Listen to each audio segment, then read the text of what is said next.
اعوذ باللہ من الشیطان الرجیم بسم اللہ الرحمن الرحیم ایاک نعبد و ایاک نستعین اعوذ باللہ من الشیطان الرجیم بسم اللہ الرحمن الرحیم رب اشرح لی صدری ویسر لی امری واحلل عقدۃ من لسانی یفقهوا قولی صدق اللہ المولانا العظیم۔ السلام علیکم میرے پاکستانی، تمام تعریف رب اور رب کے محبوب امام الانبیاء خاتم النبیین حضرت محمد مصطفیٰ صلی اللہ علیہ وآلہ وسلم کی۔ میرے پاکستانیوں، آج آپ سے تقریباً 10 ماہ بعد مخاطب ہوں۔ میں آج اپنی ذات پہ گفتگو نہیں کروں گا، اپنی پچھلے 10 ماہ میں جو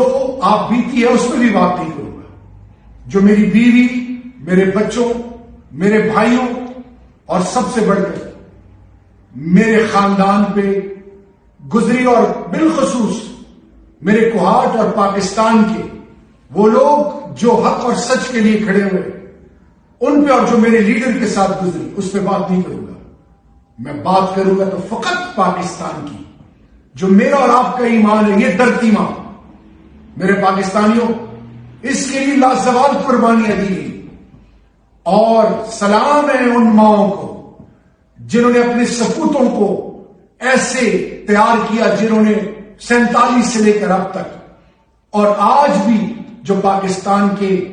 وہ تمام جوان جو اس دھرتی ماں کے لیے اپنی چھاتیوں کو دشمن کے آگے رکھ کے ہر آزمائش کے لیے تیار ہے۔ تو میرے پاکستانی، اللہ قرآن میں کہتا ہے کہ میں تمہیں آزماؤں گا مال سے، اولاد سے، اور پچھلے 10 ماہ میں جو آپ نے سہا، میرے پاکستانیوں، آپ کے بہت سارے پیارے غزہ میں نہتے معصوم بچے، مائیں بہنیں، بزرگ، جوان، میرے ملک کے اندر، پوری دنیا میں، چاہے وہ جس سوچ اور فکر کی اور جس مذہب کے پیروکار کیوں نہ ہو، اور میرے ملک کے اندر چاہے وہ تمام میرے 2 بھائی اور بہن، 10 میرے ذاتی خاندان کے وہ پیارے جو ان 10 ماہ میں اللہ کو پیارے ہو گئے، اور اسی طرح میرے پاکستانی، آپ کے جو پیارے اس دنیا سے رخصت ہوئے،